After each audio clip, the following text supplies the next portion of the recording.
አብረሽ አብሉን አላውልቀውን እሱን ካወጣውና ልጄና ሚስቴን አጣለው። ስለዚህ ከሚስቴና ከልጄ ጋር ነው መሆን የምፈልገው። አብሉን አታውልቁብኝ ብሎ እንግዲህ እምቢ እያለ ነበረ። ይሄ ዴቭ የሚባለው ሰውዬው ደግሞ ከኤርሜላ ጋር መጥቶ አብሉን ካላወለቀው እኔ ወንድሜን እፈልገዋለሁ፣ ወንድሜ ወደ ራሱ እንዲመለስ እፈልጋለሁ፣ ስለዚህ አብሉ መውለቅ አለበት ሲል አብርሃም አታውጣውም ብሎ እየሸሸ ነበረ። እቺ ኤርሜላ ደግሞ አብሉ እንዲወልቅ እፈልጋለሁ፣ ከዛ በኋላ ባሌ የልጅ አባት ወደ ራሱ ይመለሳል ብላለች። እንግዲህ መቼ እንዳገባሹ ባናቅም ሲጀመር እርግዝና የሚባል ነገር የለም። አላረገሽም፣ ካረገሽም ከአቤል ነው እሱ ነው ባል እየተጫወተ ያለው እንጂ ማንም ከአንቺ ጋር አብርሃም ራሱ አንድ ቀን ከአቤል እንደሚሆነው ሆኖ አይቅም። ገባሽ አድጋ ለአንቺ ማለት ነው።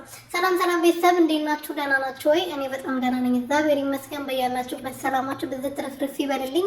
እንግዲህ አብርሃም ከዚህ በኋላ ህይወቴ ውስጥ አትምጪ፣ ከህይወቴ ውጪ፣ ሩቲም ጋር ልጄም ጋር አትድረሺ ብሏት ነበር ይቺ ኮቶታም ግን አሰማም። ይኸው ተመልሳ መጣለች። አብሉ መውለቅ አለበት ብላለች። ኮመንት አይታ ነው እንትና ፍሬው ላይ የተጻፈ ኮመንት አይታ ነው ዛሬ የመጣችው፣ ወይም ደግሞ የፍሬው ቪዲዮ ሰምታለች ማለት ነው። ትናንትና ፍሬዬ እውነት እዚህ መተት ተደርጎበታል ብላችሁ የምታስቡት ከሆነ አጠገቡን ሻል መፍታት ትችያለሽ፣ መበጠስ ትችያለሽ።